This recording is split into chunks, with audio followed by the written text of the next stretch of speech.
know, it is exciting. Hey everyone, it's Whitney from EcoVeganGal.com and welcome back to another live weekly Q&A. Today I have a very special guest named Elizabeth here. I'm going to introduce her in just a moment. For those of you watching live, I want to let you know a couple things. So first of all, you can use the Google Plus link to be part of the Google Hangout, and there's a Q&A there where you can ask your questions live. We have some prepared, or I have some prepared questions for Elizabeth today, which I think are going to answer a lot of your questions, and we're going to be talking about her book. We'll get more into the topic of this video in a moment, but just wanted to let you know to head over to Google Plus, not YouTube, to ask your questions. For those of you watching the recording, there's a couple things for you. So number one, I know this video is long, but the best part is since it's recorded, you can go to the YouTube description field and you can actually click on a specific part of the video to jump forward to. So you don't have to watch the entire hour altogether. So you should. Yeah, we definitely recommend you should, but if you don't have time, we understand. We're going to be talking about lots of great things today. And because this is more of a conversation, almost like a podcast-style video, you can listen while you're doing your dishes, making your food. Doing your crunches. Yeah, actually, I like that. I like that because you could be doing some exercise. You could do some squats. Oh, yeah. You could do some planks. There's a lot of different things you could do. I actually watch TV a lot while I'm working out on my computer because I'm That's very smart. I like TV. I don't do that. I usually just sit there and veg out because I need to do that every once in a while. So whatever it is you're doing, you might enjoy just this 1 hour by yourself. So again, you can go to google.com/+ecovegangal for this video or for future videos to interact with us live. Actually, I'm going to turn on our live Q&A over here, and we'll be answering those questions towards the end. What else? Also, if you are watching the recorded video, you can actually send in a question via voice. There's a link down below to something called SpeakPipe. So it's a digital voicemail you can use, so I can actually hear your voice. And in an upcoming Q&A video, I'm going to actually use one that somebody submitted recently, so I'm really excited to do that. What else? I don't have a ton of announcements today because I want to save all the time for Elizabeth because she is just absolutely amazing, as you're about to find out. But two quick things. One, in last week's video that featured the Kind Mama book, I did a giveaway, and the giveaway ends, I think, this coming Monday at 12 a.m. So you have like a day and a half to enter the giveaway, and I'll be announcing the giveaway winners. There's going to be 5 of them in this week's newsletter. So part of participating in the giveaway, I asked you to sign up for the newsletter so you can find out if you won or not. So if you're curious about that, that news is coming soon. I also have a quick announcement. I've talked about in a lot of these Q&A videos about the Rouxbe course, and the Rouxbe is an online plant-based cooking course by our friend Chad Sarno. So amazing. Who's incredible. So and the course just started this past Thursday. Basically, you do it at your own pace, so it's not like you're just sitting there watching live with other people. You get to actually participate at any point. So far, I've done a little bit of work. I'm supposed to do 5 to 10 hours of Rouxbe lessons a week, so I got to stay strong to that. But let me tell you, it's absolutely amazing. Now, you can't sign up for this May course, but they have a new one starting in July, and this actually answers a question that I received from Katie. Katie asked, I was wondering if you know if the Rouxbe cooking course would be offered in the future. Right now is not a good time for me, but I'd love to take the course in a year or 2. I'm not positive, but I would hope that Rouxbe will be there in a year or 2, but it's definitely going to be there off and on throughout this year, and you will certainly hear in the Q&A videos on the Eco Vegan Gal Facebook page, all around there, spreading the word, because anybody who wants to learn how to make amazing food is going to really benefit from this, and it's definitely worth signing up for. If you want to learn more about it, there will be a link in the YouTube description field, of course. It's such a creative way to go about learning cooking school. Yes. Have you done it at all? I haven't done it yet, but it's really fascinating to me, and I need the help. So yeah. I should really do it. Okay, you should do it. You should do it. But the advantage of knowing some of these amazing chefs is just having all their books and stuff. You probably have Crazy Sexy Kitchen, I would imagine. Indeed, I do, which is amazing. It is really amazing. All right, well, no further ado, let me introduce this amazing woman right here. We don't have the physical copy of your book, do we? No. Okay, but I have it right here on my trusty iPad. Ooh. Let me see if I can pull up the cover. So Elizabeth just released this incredible book called How to Be Vegan, which to me is like such a great title, and I can't believe nobody has ever thought to write a book with that title before. Here it is, everybody. That's what it looks like. That's what it looks like, and it is such a phenomenal book. Her name is right there. I spelled everything right in the lower third, I think. You did. Yes, okay, good. So you can go to her website right now if you want to learn more about this amazing woman. But let me see, how can I summarize it? I actually have been taking notes on your book because there's just so much. Where are my notes here? Thank you. It's absolutely amazing. I was also writing a list of all the things that I love about you. So this isn't just meant to be a love fest because... But it might be. It could be. I feel the same way, so... Elizabeth and I, our history goes back to when she was working for Veg News magazine. And when I got to know Elizabeth through Veg News, I just fell in love with her personality. She's so sweet. But the thing that I've always, always loved about her is her writing style. And I'm sure I've said this to you before, but I just think that you're brilliant when it comes to words. Thank you. And I didn't know this, but I went to her website, as you guys can see down below, and you do copy editing, and you help other people with their writing. So you help them edit. What else? What other aspects of writing can you help people with? You know, a variety, I hope. I had it written down right here. I can help with a variety. Copy editing, content strategy. Mm-hmm. What does broad scope editing mean? Just kind of looking at, you know, depending on what somebody's goal is, if they want to tell a story about a certain subject, like what might be good to add to it, or who might be good to talk to, or, you know, those kinds of things, those skills that you develop when you're a magazine editor, because that's basically what you have to do. I love that, because I don't know if anybody out there could use this, but getting your wheels turning, that's something that I would love to have help with. So, you know, I'm just going to hire her full time. We have a business meeting right now. Yeah, exactly. Actually, so Something to do with you guys. Yeah. No, but honestly, I think that's really cool, because I've always thought of you as a writer, but I never thought of you as someone that could actually help other people do their writing. Thank you. And that to me is like such an incredible skill. Yeah. It's funny, when I first took the job at Veg News as, you know, an editor, somebody asked me, they were like, well, what does an editor do? You, like, make sure the periods are in the right place? It's like, it's actually a little more involved than that. Yes, it is. I mean, that's the other thing about Veg News magazine. Your writing there was just, if you guys go back, I have so many issues here, and look for Elizabeth's articles. They're entertaining. Thank you. They're so well written, so well thought out, and that's what makes How to Be Vegan so fantastic. Thank you. It's informative, it's fun to read, and as Jason Robel said when he was reading your book yesterday, he was telling me how it felt very conversational. Thank you. And I think that that is such an amazing approach to writing, but it's also an incredible way to talk about veganism. Make it sound like you're talking to your best friend. So for any of you who feel nervous about veganism, who are new to it, don't know where to start, this book is so wonderful, because if you don't know anybody who's vegan, you could pick up this book and feel like you do. But you do that same thing. I mean, all your videos are so inclusive. Yeah. And like welcoming. I mean, maybe not in writing. See, I envy your writing style. I envy your video style. Oh, That's okay. fine. Okay. See, that's why we need to like work on Eco Vegan Gal together. Yeah. That's another story. Okay, so I wrote out all these different quotes from your book that I love, so I just wanted to read a few of them to get you guys excited, and then we'll jump into some of the questions here. I'm just going to be blushing this entire time. I'm just gonna be like, this isn't meant to make you blush. No. This is really meant to show everybody how great this book is, and not just because you're sitting here. I would actually say this regardless, and I have been saying this. No, I'm very grateful to be sitting here. Yeah, it's a real treat. It's actually really nice having somebody here live with me. So, and I see some questions and stuff are coming in. Ooh. Maybe you can help me read those, monitor them. Okay, so a few things.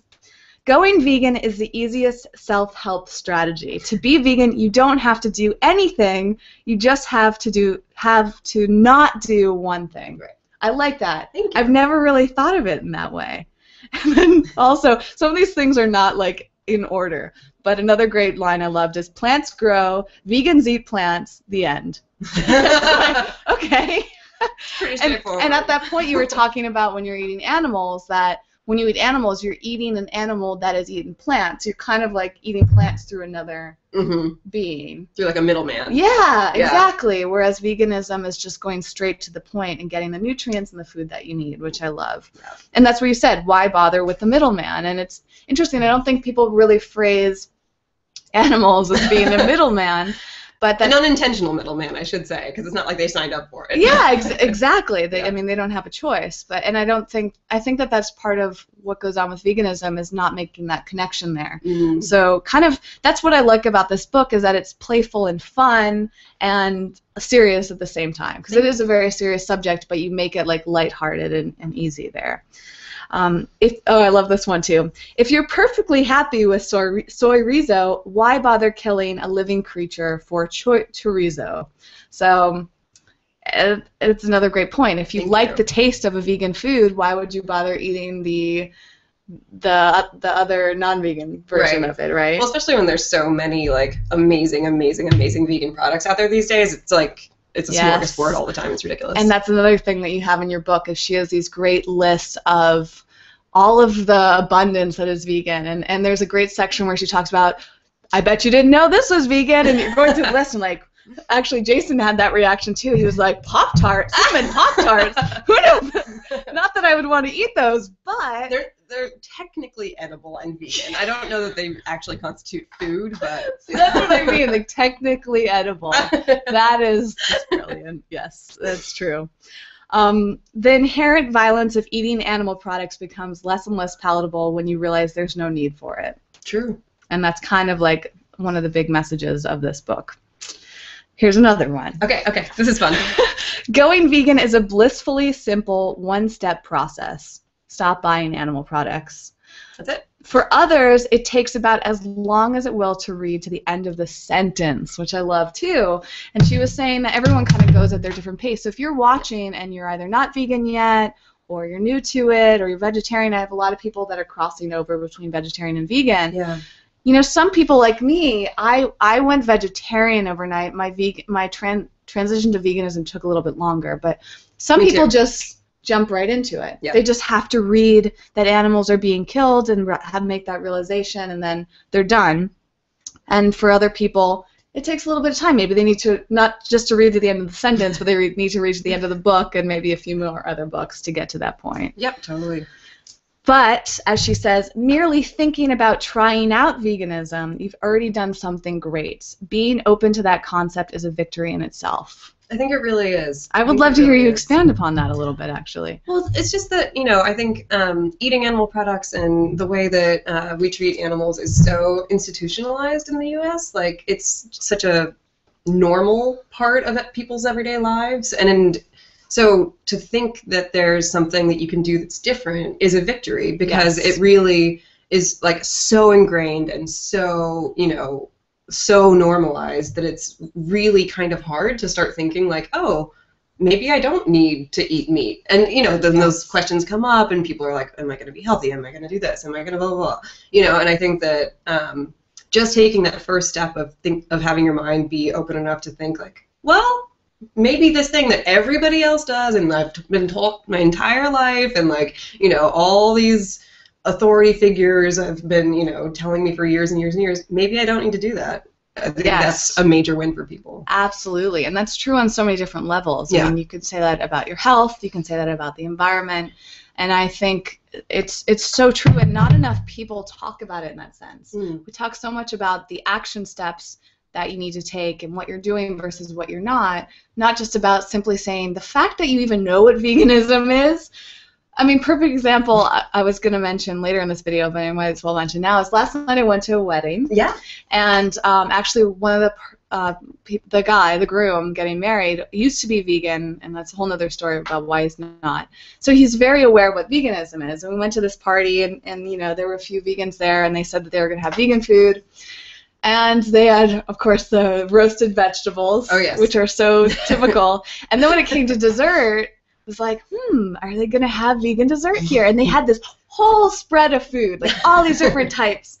And we're looking around, and like, I don't think any of this is vegan. And we went up to the catering company, or the people working for the catering company, and they, when we asked if it was vegan, they looked at us like, I'm not sure what vegan is. And I thought it was so interesting. I mean, this is in Los Angeles, a catering company, and still there's plenty of people, even in the big cities, even in the cities that seem the most vegan, there's plenty of people that don't even know what veganism is, Yeah. or don't quite understand, like, okay, does that mean what is no Right. meat? Does that mean no dairy? And so but I you can have think fish. right, Yeah. exactly. And sometimes just understanding what the concept is like a huge step in itself compared to a lot of other people. Totally. So I think that that's another important thing, is just even just educating someone if they're not ready to go vegan yet, or maybe not thinking about it yet, just them knowing what it is and starting to understand it is a huge thing. Yeah, knowing that it exists at all, and that people do this exactly. and that it's fine. And it's not weird, it's not a scary thing. And I mean, you and I are pretty scary. We are. Yeah. We are. We're very scary people. A little bit.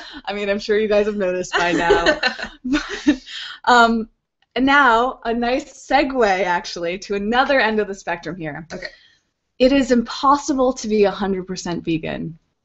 True story. Believe it or not. And that's actually part of one of the questions that I'm going to ask Elizabeth that came from somebody's submission here. However, your precious energy and time are better spent making the changes that will have the biggest impact. We can create the kind of world we want to live in with the choices we make, which is the most exciting realization of all time. True story. I love that. Thank you. Thank you. There are no merit badges for being the most vegan person in the room. I mean, I know I'm the most vegan person in this She's room. way more vegan but than me. Just kidding. Oh yeah, she's got me licked. I actually would beg to differ the opposite, honestly. And here's another aspect to the conversation we just had. Trying out this lifestyle is not a route to personal perfection. Oh no, I can vouch for that. It reminds me actually in my yoga class yesterday, they said something really great. So this is similar in a way to veganism, where a lot of people in general want to try to be perfect in many aspects of our lives. And in a similar parallel there, in my yoga class, every time I go into yoga class, you kind of get this sense, I don't know if you experience this when you go to yoga, but you kind of like, oh, I wish I could do that handstand. Or you see someone across the room and you're like, oh, I wish I was that flexible, you know? And you find yourself kind of comparing yourself to other people. Mm. And my teacher said in class yesterday, she's like, just because you can do this pose doesn't bring you any closer to God. She's like, it doesn't make you a better person just because you can hold your handstand in the middle of the room for a few minutes. Like, so true. And I think that was so great as she was taking that pressure away that maybe it's even an unconscious thing, whether it's veganism or yoga or any aspect of your life, that just because you achieve something or you can be something, you can finally do something, doesn't mean that you're perfect, right? Oh, no, it doesn't. So I think that takes away the pressure of not having to strive for that, not feeling like, if I get there, I'm going to be perfect and I'm going to feel fulfilled. A lot of times when we get to a point, we just want something beyond that, right? Yes. So to me, that's pretty much every time. Yeah, right? I mean, seriously, you can Yeah. look back, and I think it's important to have those benchmarks and realizing that it's progress, not perfection. Absolutely. I was just going to say the same thing. I think everybody is in their own process and in their own progression, and there's the flip side is also, like, we shouldn't be beating ourselves up if we can't do, the handstand. You can't hold yourself on one finger for an hour and a half, like, Which you can do, right? I mean, I don't want to show off, but I can't. Yeah, right. But, like, I think you do put that pressure on yourself to be like, oh, well, she can, she makes everything look so easy. I'm looking at you and saying she makes everything look so easy. But really, we're all doing the things that we can do. And if we're working towards doing more of those things, that's wonderful. Yes. And we should celebrate those things. Absolutely. And so, again, another reason why I love this book is it's not like, you have to do this, and you're bad if you're not doing this, and if you do this, you're great. Yeah. It's just like this easy, like, here's the things that you can do, and here are the benefits of it, and here are the different options. It's funny. Somebody commented, like, I did the Sexy Vegan podcast the other day, which I was very excited yes, to do. We're gonna see him later today. I can't wait. I'm very excited. We're going to Vegan Beer Fest later today. Yes. Maybe we need to do a video there too. Anyways, okay. The Sexy Vegan. So his first question on the podcast, which I thought was so great, was like, well, who are you to tell me how to be vegan? I was like, and what did you say? Valid point. I was like, I hate when people tell me what to do. Like, I'm very a 15-year-old at heart, so I'll be like, I don't want to do it that way if someone, is trying to be really didactic about things.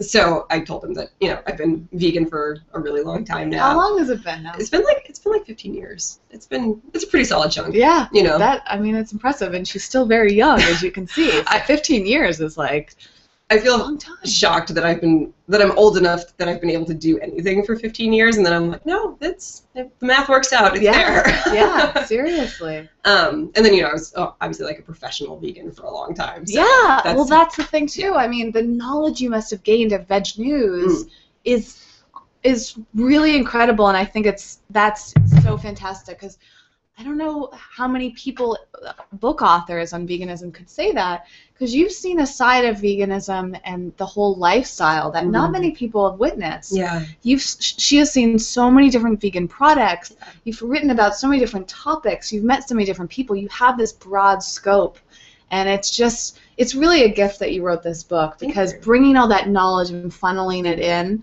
and everything that you've learned and all the different conversations and experiences you've had, putting that into one book is something that we've really needed for a while. Well, and that's kind of how it came about, too, the book itself, because, the publisher had contacted me and said, hey, do you want to write this book? And I, flipped out and lost my mind and, danced around my house a lot. And, I was, insane with happiness. That's amazing. But, they kind of came to me because of that experience and that, kind of, I feel like a little library in there, and honestly, that's why. And I bet you could write so many more books on this, and I hope you do. Thank you. I hope you do. Thank you. That'd be fun. All right, 2 more points from the book, and then we're going to jump into the questions, including your live questions that people are asking.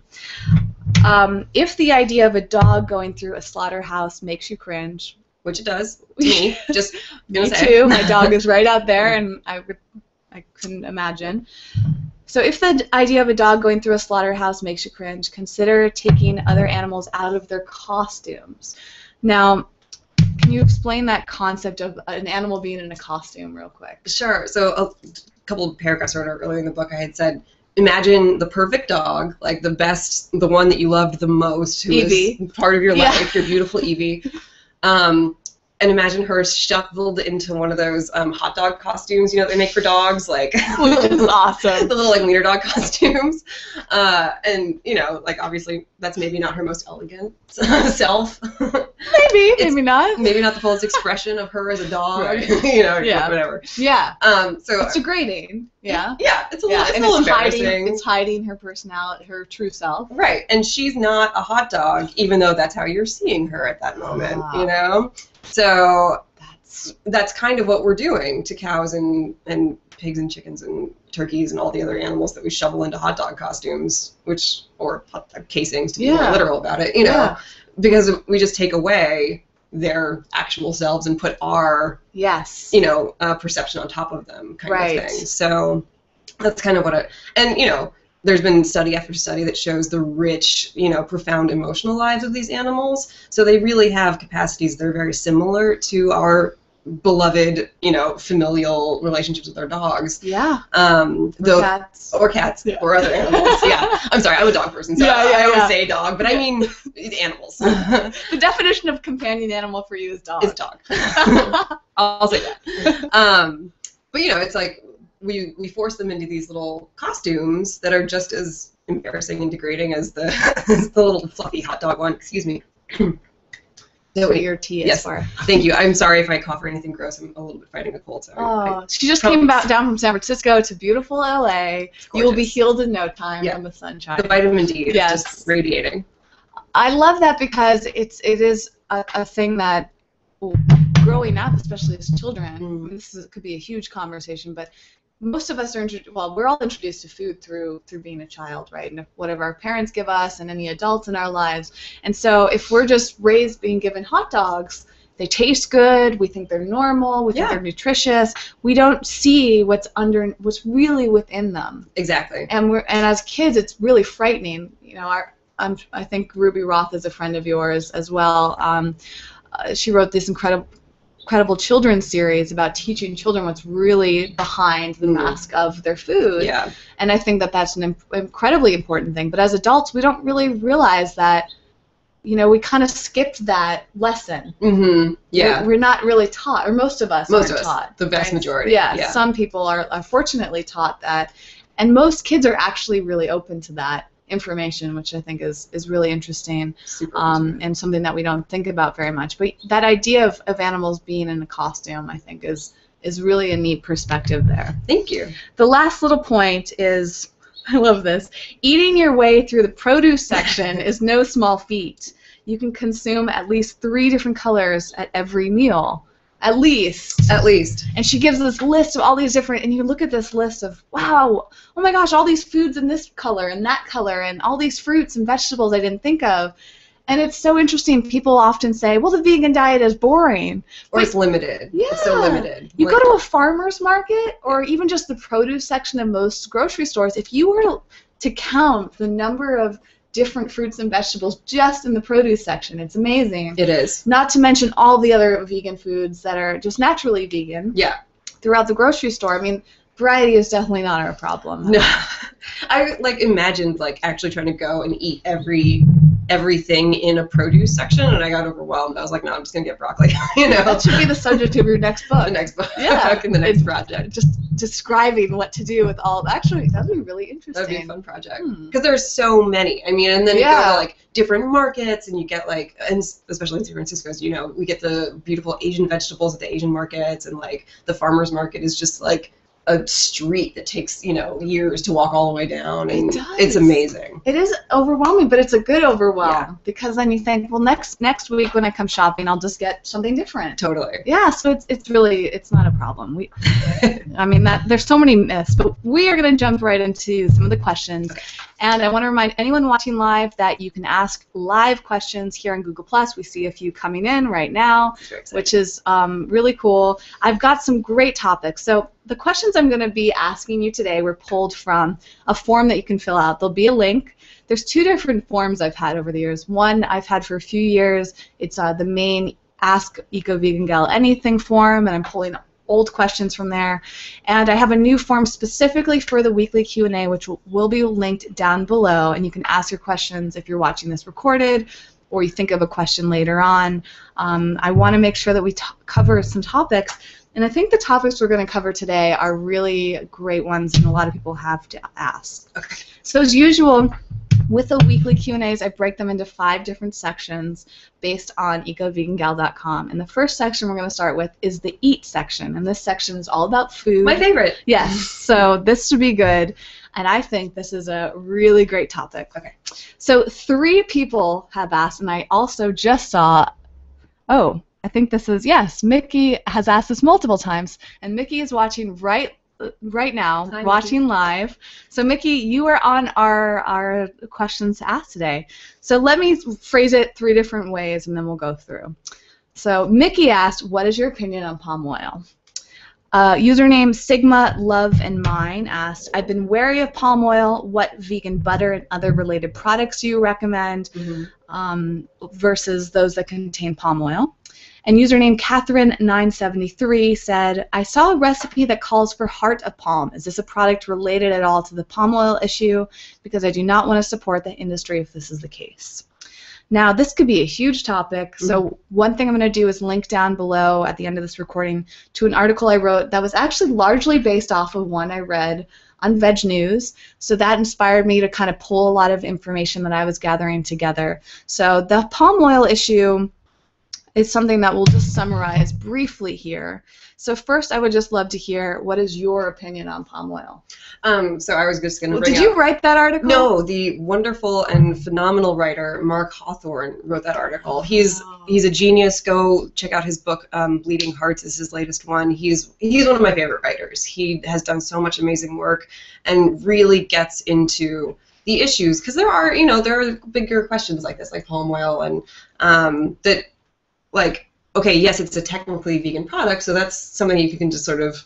Vegan meaning it's technically vegan because there's no animal products in the product. Exactly. Or animal ingredients in the product. Exactly. So it's okay, that's one bookmark's checked, but so he, really explored the whole thing in a wonderful piece, the name of which is... I'm blanking on right now, which is embarrassing. The name of the palm oil piece in Veg News. Yeah. Yeah. I'll link to this and his book in the description as usual, so you guys will have all those resources. Okay. So anyway, he's a phenomenal writer. Yeah. And so basically, there's a lot of different kind of governing bodies and countries in which palm oil is produced, and there are questions about how it's produced, which sort of leads into a bigger question of, a lot of what we talk about in terms of veganism is the companies that we want to support with our money, because voting with our dollar. Voting with your dollar, what aligns with your values and that kind of thing. And I think that really comes down to people doing their best research and figuring out what works best for their lifestyle. Like I think it's one of those kind of like finesse areas that people need to, if it's a question for them that they're working through, then read about it and figure out everything you kind of can. So specifically for palm oil, the problem is that there's been a lot of habitat devastation to, kind of level orangutan habitats to make way for palm fields. And there's been, workers' rights violations, that kind of stuff going on as well. So what is your personal opinion on that? I personally feel that anything we can do to support better practices is good. So if there is something that, I think it's the RSPO, or there's some acronym. Yes, exactly. It's an organization that certifies palm oil as being less environmentally destructive and produced in better ways. Yes. Though Mark pointed out in the piece, there's a few problems with that because it's not a completely like democratic system that it goes through, whatever. It's a complicated thing, and that's what you kind of see in this article that you wrote. Yeah. Which I added a few of the points in my article, in my research. It's not an easy subject, and I think that's why this is such an important question. So the main question is, do you buy products with palm oil? I do, because I don't buy a ton of processed stuff. It'll shock people to learn that, like, I'm actually kind of like a Whole Foodsy vegan person. Well, look at you. Well, no, that's not shocking. I'm also like lazy, and I like to eat quickly and that kind of stuff. So I do buy. It's a day by day thing. Day by day. Yeah, for sure. And so I think the biggest thing that people are probably questioning is earth balance, which I do use. And that was one of the questions here. Yeah. So earth balance. And I know that company is working to try to figure out. Mark interviewed them for the piece, and they are trying to make sure that their processes are as decent as they can be. Yeah. So I think it's one of those things where I'm not going to sit and make my own butter at home. Like, I'm not going to. Yeah. I know that about myself. It's not going to happen. And that goes back to the other point of, like, where are your efforts best, placed? Because we only have a finite amount of time. We only have a finite amount of energy. And I know that sounds like an excuse, but it's true because you got stuff to do. Yeah. That's the thing. Coming back to what we were saying earlier, it's progress, not perfection. Exactly. And I think, again, that other quote that you said, simply knowing about something is a step in the right direction. So being educated about topics maybe before you make the decision to take them out of your life or take them mostly out of your life is a huge step. Yeah. So there's so many people that don't understand palm oil, and I think the importance is understanding what it is, basing your own opinion on it, whether you agree with us or not. That's why you do your research. Forming your opinion, and then if you feel strongly about it, so you don't. Palm oil, the way it's being produced, is not the best practice.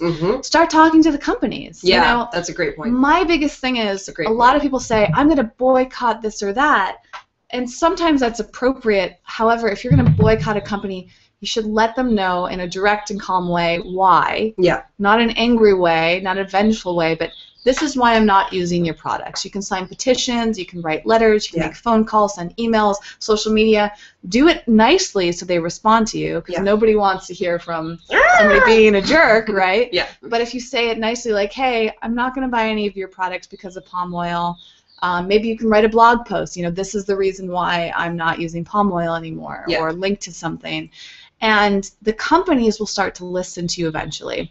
A bunch of companies, what do we have? Chicago Vegan Foods took it out. Daya is taking it out of a lot of their products. That's awesome. We could probably go on and on. Yeah. We often go to Natural Products Expo, and we'll see these companies changing every year. No, and they really are responsive to consumer demand. Like, that's one of their major motivators, because obviously they want to sell more products. So if they're doing what people want, they will sell more products. Yes. So I think that's an amazing point that should be hammered again, because like, really, you do have a voice. You can contact companies and say, this is what I would like to see. And if they hear enough of that, they'll start to do it. Yes. It really does make a difference. Absolutely. Yeah. In terms of alternatives, I actually think coconut oil is an amazing butter alternative.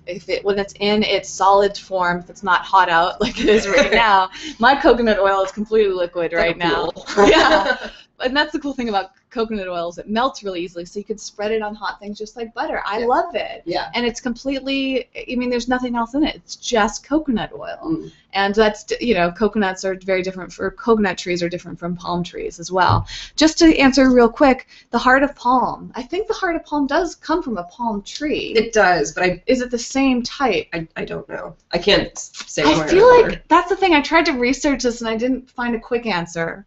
So if you guys want to use your dear friend Google and help us find the answer, or anybody watching live, if you know the answer or want to look it up, let us know and we'll reiterate it. Thank you. But you know, the heart's of palm. It's not something I have regularly in my diet. It does taste really good. I love them in salads, actually. Yeah. I'm kind of obsessed with them. They're really good. However, it's not something that I need. So if I were to learn that they're not being produced properly, I would avoid them. Yeah. But we'll find out the answer to that. So the next category we're going to move on to, I can't wait to hear your opinion on this. And I haven't finished your book yet. Okay. Because I've been so diligently taking notes and taking my time through it. I believe you have a whole section on dating in there. Not a whole. There's a part of it. There's for a sure. part of Yeah. it. Okay. Well, I regardless can't wait to hear your answer. Okay. So 2 people asked these questions. Number 1 came from username Cleasy19. I got invited to a vegan singles event recently. Okay. I don't know any vegans right now, so I want to know what to expect. I only follow a vegan diet right now, and I'm worried about being judged for that. For example, are they going to be annoyed if I wear shoes with leather? Mm. Well, I am not at the vegan singles event, so I can't say for sure. But have you been to any before? I don't. Not a singles event. We used to do, the magazine used to organize vegan drinks in San Francisco, which was like a meetup. Mixer. Yeah, like it was like cocktail hour. Yeah, those are fun. So, I mean, I never judged anybody when I was there for what they were wearing. I mean, and then I think that that's like the fastest way to be unhappy is to judge other people. You know, I love that. That's just Yes. a recipe for disaster every single time. And it's actually kind of hard to tell if somebody's wearing, you know, you never know. leather or non-leather, because vegan leather looks so much like regular leather. Oh my god. So, you know, you just can't make that assumption, I guess. You can't. And I feel like if somebody is going to be really judgy about how you're living, that's probably not somebody you want to hang out with a lot, you know? Exactly. Exactly. So I actually have a few videos. I have a video from Vegan Drinks, which I'll link down below, and I also have a video from a vegan event. It was speed dating, vegan speed dating in Berkeley. Fancy. I went and I did a whole video on it. So if you're looking for what it's like, what vegans are like to hang out, you'll have some videos there. Whitney tested everything for everybody. She's like, I've done it all. I'm ready to go. Here's I don't know about it all, Oh. but I was very eager for the first few years of Eco Vegan Gal. I wanted to do it all. So I have a lot of different videos. But perfect example, it doesn't just have to be a vegan single event. It could be. So this person asking this question is going to one specifically, but I don't find that, in my experience, they're that different from any other event. No. So today we're going to this event in Los Angeles. If you want to come out to it in the future, or if you live in LA or you're visiting, it's called Vegan Beer and Food Festival, and it's this really fun. You haven't been yet. I haven't been. I'm really excited. But it's really cool. You go out and there's all this food and there's alcohol and non-alcohol, and you're just hanging out with other vegans. And actually, a lot of non-vegans go to this event too, because the food's so good and the beer is great, and it's just like, I'm gonna eat my face off. It's really exciting. So we're gonna have to wrap up this video soon so we can go. But that's a perfect example. Or tomorrow in Los Angeles, there's World Fest, which is another amazing annual event for vegans. Yeah. And again, just going to events like these, they're all across the country and the world. They don't have to be a specifically singles event. Yeah. The advantage of a singles event is that you know that people are there to date. Right. Which puts some pressure and takes some pressure off. And it's kind of the opposite when you go to a regular event. You don't know if people are there to date or not, but that might take off a lot of pressure. Right. So maybe you want to start off going to just regular vegan events. There's vegan drinks all across the country. Mm-hmm. Just go to meetup.com. I always mention this. Oh, yeah. It's a really great resource for that. Totally. Or following local vegan blogs in your area, probably going to talk about events, Facebook pages, any social media. I think just going there and judging your comfort level and building a group of people around you is really going to help you mingle in. Absolutely. So the second part of this question comes from Daniel. He's having a hard time finding like-minded vegan or veg girls in his area, which is Houston, Texas. Oh. The only thing he's been able to think of is to volunteer at Christina's Rawfully Organic Co-op, which is awesome. Christina's Great idea. Amazing person. He actually goes to this co-op to get his fruits. Mm-hmm. However, he finds a lot of times that the women he would be attracted to are older and or married. He's still in college. So a lot of different aspects to this. So I guess we kind of covered this, but can you think about any other great places to meet other vegetarian or vegan people? That's a good question. That are single? That are single. I'm actually not looking to meet. Yeah, well, she's taken. Single young ladies. Yeah, oh, true. So, young ladies is different. Yeah, but I think, it's tough. I'm grateful that I'm not currently looking for someone to date, because I feel like it's really difficult to find someone that matches up with your values and your lifestyle and all that kind of stuff. But I will throw a quick shout out to the non-vegans, because, it's possible to date somebody who's not vegan and be totally stoked, like I do. Yeah, is your boyfriend not vegan? No, not at all. Oh, I didn't know that. No interest in going vegan at all, and we live happily together in very happy a studio apartment. So it's like, I think that oftentimes there's a lot of pressure, maybe specifically on vegans, to date other vegans, because you feel like you're gonna have that basis of connection, and you're gonna, someone's automatically going to get you if they're also vegan. And I used to think the exact same thing. I was like, I could never date somebody who's not vegan. It'd be so gross. It would be like, they'd be eating meat and I'd want to puke all the time. Like, Right. Which I think is a real feeling. Like, that's not a flitting thing. It's real. Yeah. But I've come around a little bit, because, there are just people who aren't doing this thing with their lives, but they're doing other amazing things, and that can be just as attractive, Yeah. And side benefit, he eats a lot less meat because we cook together a lot. So it's you're helping change his life too. A little bit, you know, and not even that he wants to move in that way, but he loves me enough that he wants me to be happy in terms of when he cooks dinner, like, there's something for me to eat. So, which is so lovely and kind and wonderful. Yeah. So I would say, like, maybe if Daniel, I think, is not finding the right gal, broaden the search a little bit, and be open to what's going to come along. Absolutely. And if anybody watching is in the Houston area and is single, no, I'm just kidding. If you can think of any other events that you've gone to in that area, or anybody watching, if you found great vegan dating sites you've had success with, list them on YouTube or in the comment section, and I'll share them, because I think it's great. There's so much. There are a lot of websites and more coming up. So I would love to hear some of your resources there. Yeah. Next is the look section. Ooh. So the look section of Eco Vegan Gal is all about your appearance, but not in a superficial way, just in a way like, how can you dress yourself, put on makeup, do your hair, all the things that you're doing to live a vegan lifestyle through your appearance as well. Gotcha. And Andrea asked, if I follow a vegan diet, she put in quotes, okay, but I still wear wool and use products that aren't vegan, does that mean that I'm not vegan?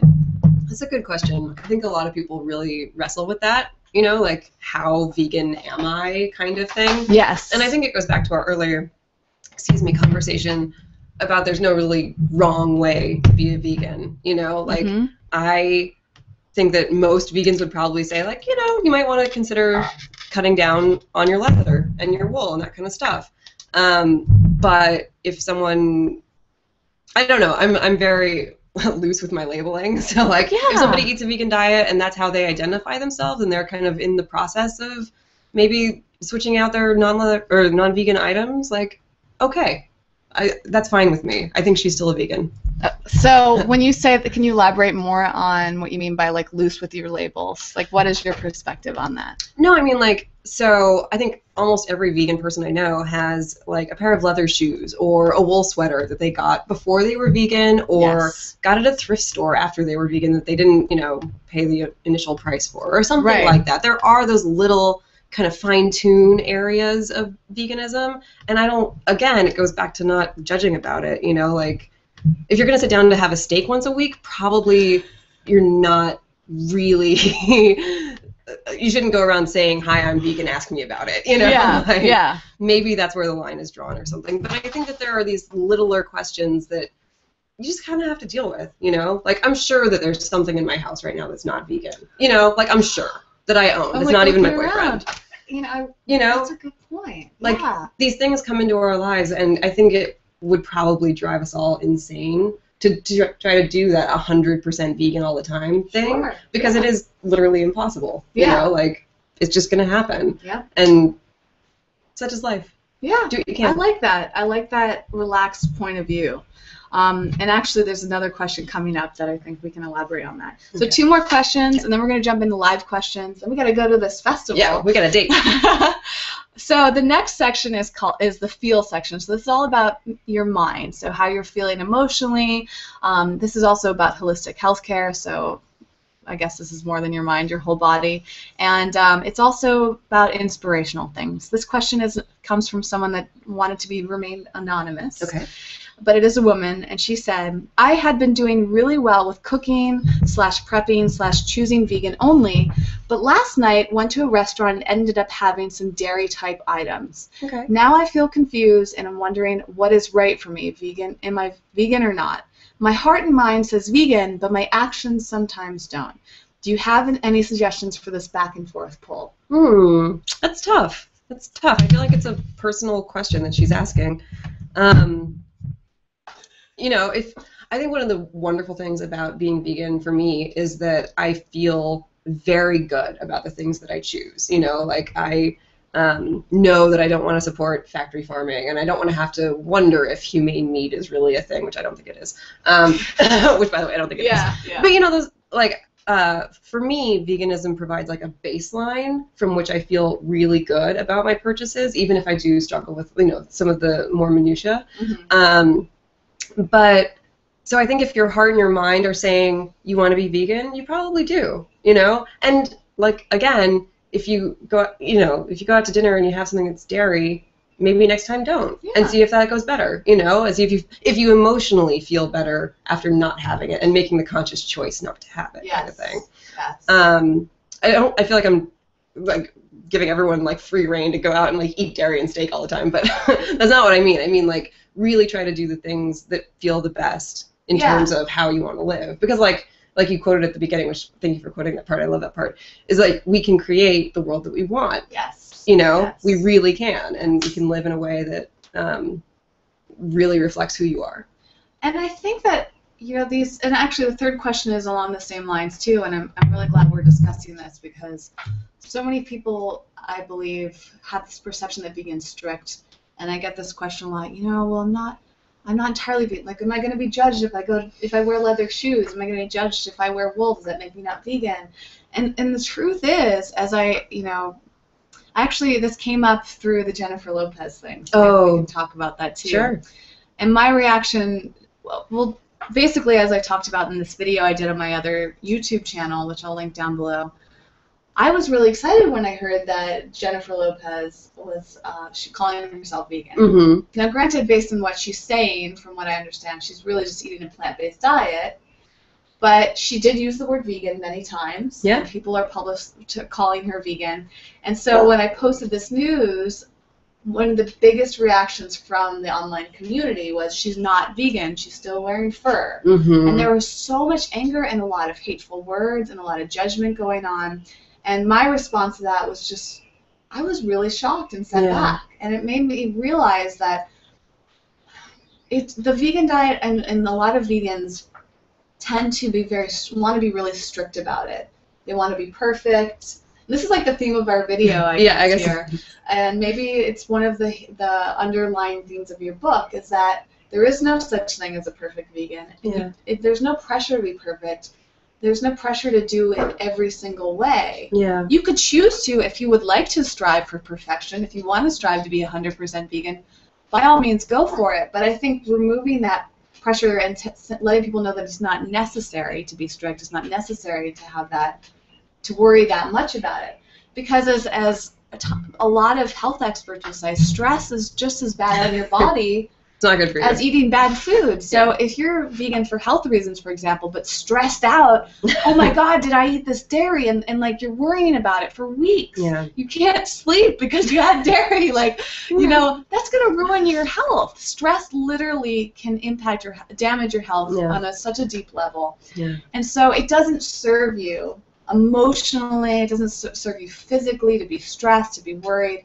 And I also feel like it doesn't serve us collectively as a whole to be so strict as vegans, because it kind of makes it seem like this exclusive society. Who's going to want to come in if they feel like they're going to be judged? Yeah. If they feel like they're not perfect enough, if they don't feel like they don't look right or don't do things right, why would anyone want to be part of that? I don't know. I can't answer that. I end the book with like a little would-be Venn diagram, but the circles are not overlapping at all. It's like your thoughts and judgment, and so it's like just keep those as far away from each other as possible, you know, because otherwise you're just going to create stress, you know. And I think that, I mean, I feel like we're saying you shouldn't be strict vegan, and, you know, like that kind of theme has been coming up a lot. And like, I don't purchase any non-vegan items. Right. Like, you know, like when you say I'm not a strict vegan, like I live a vegan lifestyle, you know. Right. But if I get served at a restaurant something that I think might have a tiny bit of butter in it, and you know, honey or something like that, I'm not gonna like burn the place down, you know. Like I'm not going to,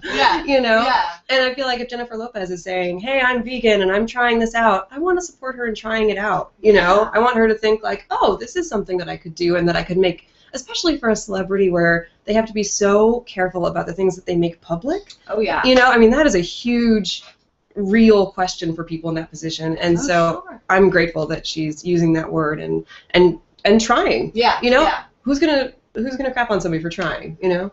I mean, I think going back to what you said about, there's a fine balance, and I think what we're saying here is you do the best that you can, you do the best that you want to do. Yeah. And I also feel like you do the best based on what you know, and becoming informed and educated is the most important thing for me. Yeah. So starting with a book like yours and all the other amazing books that you reference within that. So what I love about your book is it's like, it kind of is the beginning. If you want to start there, and then you kind of like, here's where you can go, here, and you can start on this journey of this path of figuring out what works best for you. But going back to this idea of, do we come across as not being strict? It's, of course, like, you know, this happened actually on one of my live videos. I had this chapstick that I was going to recommend, and I turned it over live on video and realized that it had beeswax in it. You're like, oh, and it's like, I didn't intentionally use this product. I didn't realize it had beeswax in it. It was a slip of my mind, right? But and what are you gonna do? Yeah, so, like the world is not gonna end. Do I write that company an angry email and throw it out and just you know, like just get so angry? No, I personally choose to say, okay, I made a mistake, but I'm not gonna stress out about it. Yeah. And I think that that's the point there. It's not that you shouldn't. It's not that we're advising that you buy it, but if it slips in, or maybe you go to the grocery store and you do really want that cheese and you're not ready to go dairy-free yet, it's really up to you. It's not like there's vegan police. You know, what is that? Whitney's not going to come to your house. No, I'm not going to go through your fridge. What's that movie? Is it Scott Pilgrim? Yeah. They have, I mean, like level 5 vegan. You mentioned this in your book too. I mean, Simpsons. Hey, if that serves you to live your life that way, fine. But I guess overall, the lesson for me is that you have to make that choice on your own. Yeah. And it's really important to not judge yourself and try not to judge other people. Exactly. Because that's not going to help. Yeah.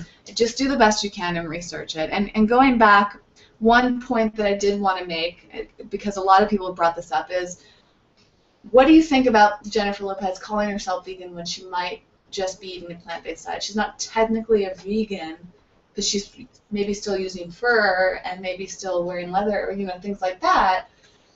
I think that the people's frustration is that she's using a label that's not, she's not living up to the label. Well, and you know, I'm sorry, I'm so glad you said that, because I wanted to say something else about it too, which is I totally understand the frustration, because I think especially when you find out about the unbelievably unimaginable horrors that animals go through, the natural response for somebody is to get so fired up and so mad and so, like, just shocked and all the negative things that come up, because what we do to animals is unbelievably horrible, as you know, and we don't have to hammer this too much. But so I think it's a really natural response to say, like, you know, you're not doing, you're still abusing animals. Like, if you think that if you take the stance that animals are not ours to use, which I think most vegans do, then to say, like, oh, well, Jennifer Lopez is still using animals, so she's really not vegan, that logically totally makes sense, and I get it, you know? And it's taken me 15-ish years to come around to a place where I am not as angry. I was angry for a long time, you know? And you want to yell at every single person who's eating something that's not vegan, and you want to, like, scream in restaurants and be like, what are you doing? You don't understand what you're doing! Yeah. You know? And it's really hard to realize that maybe people aren't going to respond to that super well. Right. You know? Right. And that's the thing. Let's say we're yelling at Jennifer Lopez online. You don't know. She might end up reading that, or people she knows might read those comments. It gets back to her, and now... and she's like, oh, well, thanks a lot, guys. Yeah, do I even want to bother? Do I want to be part of this group? And I think that's why celebrities are afraid to use the word vegan. Yeah. Because there's so much attached to it. I bet you there's a ton of people, celebrities or in the media, that are actually vegan or mostly vegan, but don't say it because they're afraid of this response. Yeah, I would say that's probably true. And people in everyday life, too, because if you feel like you're going to be judged or attacked for something you do, why would you talk about it? Like, I've met a lot of people who are mostly or entirely vegan and don't want to use that label for this very reaction. Yeah. So the question we all have to ask ourselves is, how are we going to react, and how does that impact other people, and what is the point of it? Yeah. Because I think it's pretty selfish to be angry in a lot of ways, even though we're angry because we're trying not to be selfish, right? Yeah. It's a weird dichotomy. Yeah. It's like, oh, but oh, but oh, but oh. You have to, like, constrain yourself and just recognize what the impact is. Yeah. Because if you're so angry that you're repelling someone from veganism, more animals are going to be hurt by them going back to meat or dairy than you would save necessarily through, you know, makes sense. And not even just in veganism, but, like, in life in general, just trying to be the kind of person that you would want to interact with. Yes. You know, it's not only about what you put in your face. It's like being nice and understanding and meeting people where they are. I mean, the same thing would happen if you were talking about any other issue, or just talking to somebody in a coffee shop. Like, if you go to a coffee shop and you order a soy latte and someone's like, I hate that you ordered that latte, like, that's not going to give you a great impression, you know? Like, no, that's the problem with online, is so many people react in ways that we wouldn't actually react in person. Very true, very true. And there's another person on the other side. I mean, Jennifer Lopez is a real person. Human being. She might be put on a pedestal because she's a celebrity, but she's still a person. Yeah. And whether she reads your comments or not, there's an energy to it that she will feel eventually. And whoever it doesn't have to be Jennifer Lopez, for instance, but anybody. Just being more considerate of how people feel. And just being the person that you want to meet. Yes. You know, sorry. Yes. I'm like hitting you. Being the person that you want to smack around. Yeah, exactly. Don't do that. Some people might like that. I don't know. Okay, the last question here, and then we have a few live questions, I believe, that really disappeared. Well, we're running a little over. Maybe we're definitely running over. They did their crunches, they're done. Yeah, they're like, I've done enough exercise. My stomach is killing me. The last is for the ACT section, and the ACT section is usually for eco-friendly things, part of home, work, travel. However, I usually like to broaden it a little bit to how you act in so many aspects of your life. So it's kind of like catching a few aspects of the eco-vegan lifestyle that don't fit into the other categories. So this one came from, I always forget how to pronounce his name. This is one of my longest followers and dearest followers, or I don't like to use the word follower, community members, I should say. Followers is a weird word. It's such a, like, commonly used social media network, but I don't ever want anyone to feel like they're following me, you know what I mean? You're like the Pied Piper. Yeah, like. No. This is like, we're all in this together. So I believe it's pronounced Vi. It's V-A-H-E. He has to correct me again. Anyways, I'm sorry. I adore this person. Okay. What do you think the vegan community should do so that people will take us more seriously? If we could have a big vegan-friendly community, which includes a big percentage of people instead of just a tiny amount of people thinking they are 100% vegan when it's impossible. Ooh. So this kind of is a great way to tie everything back in here. Yeah, it's a good is ender. Basically, considering that being 100% vegan is impossible because animal products are used in so many aspects of our lives. And you eat spiders in your sleep. I mean, yeah. you know. Oh, exactly. I mean, even when you're literally you unconscious. Step on ants. Yeah. I mean, you can't do no harm entirely. You can strive for it, but unfortunately, it's impossible. What can we do to bring in more people, to broaden? We have such a small percentage. If we want to impact more lives, encourage more people, grow our community, and have more people take us seriously. I think we kind of answered that in a lot of ways through this past discussion, but do you have anything else to add to that? I think you just have to be nice. Like being nice is like the only thing that we can do as activists, you know, because I think that, and not wishy-washy and not like a pushover on your views or anything like that, but like if you're having an honest, open conversation with somebody about why you live this way, then it has to be held in a kind way. Otherwise, it's just going to shut people down. Because I think veganism, like, as easy and wonderful and fulfilling and all the beautiful adjectives that it is, like, does still scare people a little bit. And they have a strong reaction to, like, she's living that way. Why am I not living that way? And what does that mean for me? You know, I think that really hits people hard sometimes. And so they can have very vocal and, you know, emphatic reactions. Right. So I think that, you know, and again, this goes beyond veganism, but just in life in general, wanting to be somebody that you would want to hang out with, that's like cool to be around. I mean, I'm really cool, so that's easy for me. But I'm like, this is actually embarrassing. She's too modest. No. We're obviously having such a good time. We're running over it. Yeah, so, yeah. This is fun. I think that's great, and it kind of goes back to a lot of the conversations that have been coming up recently. You know, the kind diet, the kind life, the kind mama, Alicia Silverstone's standpoint is just being kind. Yeah.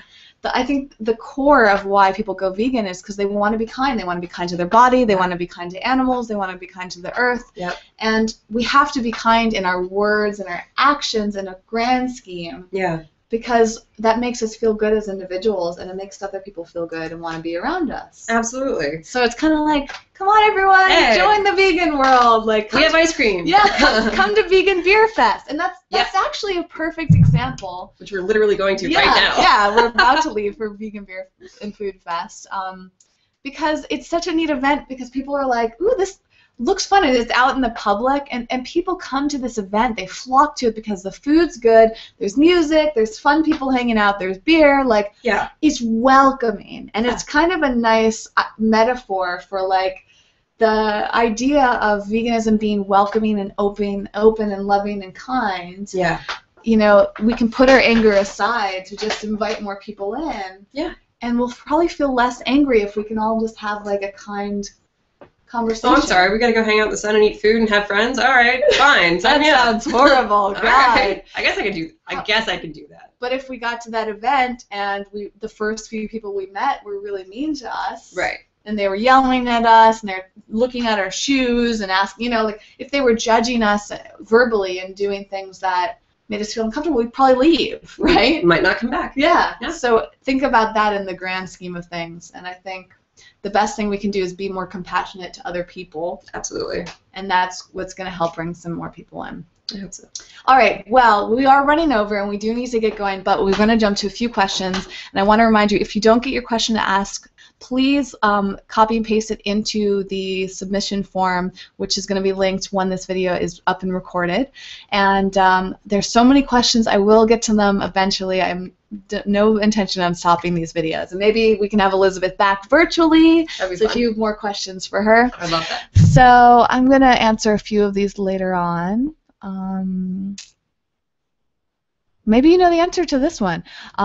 Green Life asks if we have to supplement iodine with seaweed, or do we not need it? I also want to know about omega-3 and 6.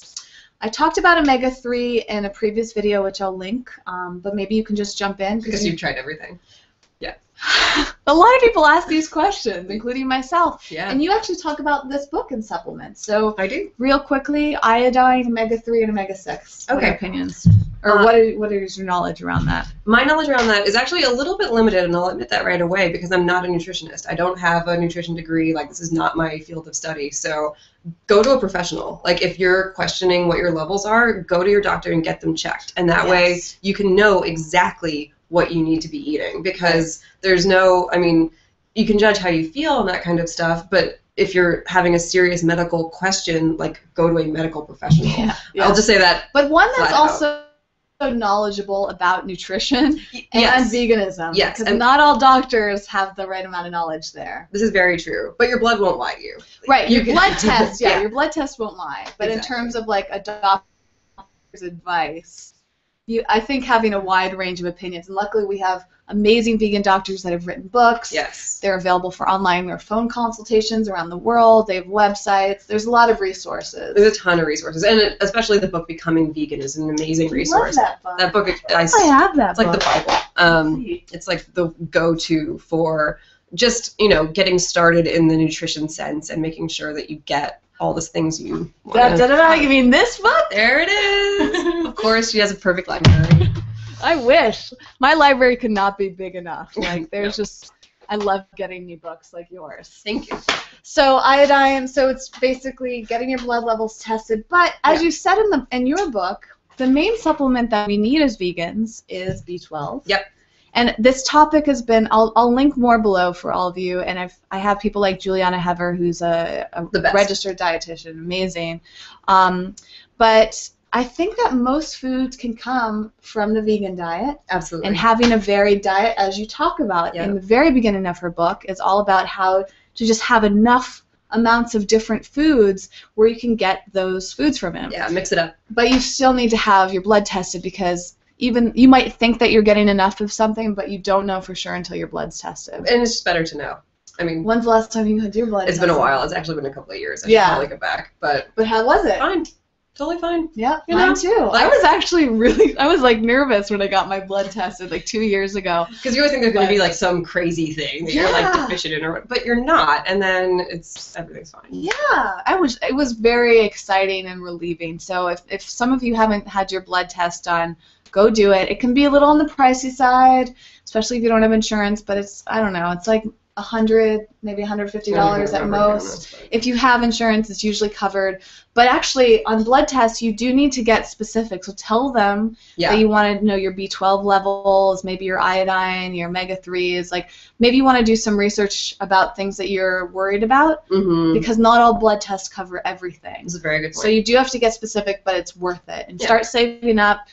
You only have to have it done maybe every few years. It's nice to have it every year. You should. It's one of those things I feel like you should do every year, but I'm not one of those people. I don't do the things I should. If your lifestyle isn't changing drastically and you feel good, you don't have any major symptoms, I would think. But we're not doctors. We're not medical professionals, so find a really solid doctor you believe in, and we'll link to more people that we can suggest. So, okay, well, I think that's it. Some of the other questions here, one about allergies, one about starch solution, I'm going to address in future videos. Thank you for asking today, but we got to get going. Yes. So, I know we've run a little bit over, but I found this really fun and informative, and I hope all of you did as well. So you have Elizabeth's website right there on the site. You can reach out to her. Not only is she available for copywriting and editing of that, but she's such a wealth of information. So Thank you. You'll find her social media links there. You can tweet at her and ask her questions. All the stuff. And maybe we can have her on again if you guys request it. So let me know. You have that form there down below. And one more question just came in. Okay, hold on. Can we answer one more? Let's see from Victor, because this is specifically for you. Okay. Can you briefly explain from your site just saying what you really mean instead of all the things you think people want to hear, and how to do so? Is that a quote on your site? It probably is, and I should probably be more familiar with my own website. Yeah. Because there's actually not that much content on it yet. It's like kind of a new thing. I like it.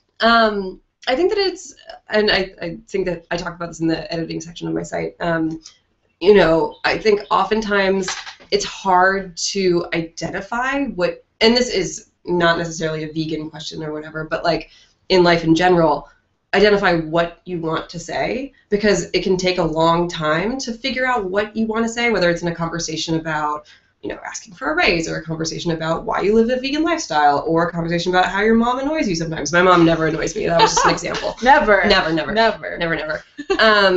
But, you know, there are so many things that we think we should do, or we should act this way, or we should say this thing. And so I think really getting to the meat, if you will. Sorry, I'm such a lame bee. She is full of puns and stuff too, which I love about her. But really honing in on what are you trying to communicate versus what you feel like you should be saying and should do the right thing, blah, blah, blah. Can be a challenge. And, it can be. So, you know, really in terms of how to do so, I think it's really important to spend time alone, and like, you know, whether it's taking a walk or going for a run, or like journaling or meditating. Oh. That's one of the things that I keep meaning to do, like getting my blood checked, but I keep not doing it. I know. Meditation is constantly on my mind, and for some reason, it's a hard thing to start. It's a habit. Even though it's on your mind, which is where it happens. Yeah, it is. Yeah. But it's an important thing to do. It is. It is. Oh, there's so many things. See, we're not perfect. I hope it's progress, right? I hope that helped answer Victor's question. I think so. Yeah. So we're gonna get going, but again, we are available online, so you can find either of us answering your questions. You've got the weekly Q&A submission form down below, and find us on Facebook and Twitter. You're probably on Pinterest. I am on Pinterest. Instagram, yes. I am on Instagram. Am I missing anything? Whatever your social network is of choice, we're probably there to answer questions, to inspire you. You can, you know, we learn from you as much as you learn from us. So very true. Being part of that community, as I said before, is so important.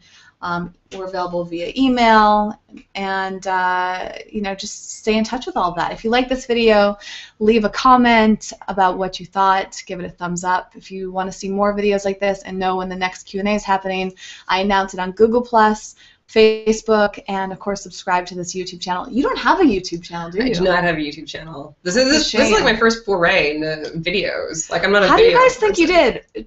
Write us a comment if you think that Elizabeth should launch a YouTube channel to share all this amazing knowledge. Let me know. You are very good on camera, and I would be more than happy to give you some tips on that, because I think you would be an amazing asset to the YouTube community. Thank you. And I bet you we're going to get a lot of feedback. I hope so. Now I'm blushing even more than I was before. You're not blushing at all. Okay. It's just your makeup. Come on. I'm just kidding.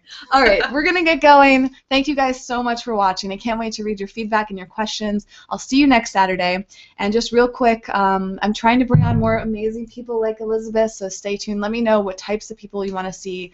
I'm actually planning to bring on this amazing person who's an expert in organic foods and living, and he'll be coming on in June, I believe. So I know there were a few recent questions on organic living, and those will be answered then. There's so many questions, never ending. So many questions, right? Yeah. But it's great. It's so I learned so much just from talking about this. Life would be really boring with no questions. That's true, and there's never a thing as a bad question, as our teachers used to say. Exactly. It's very true.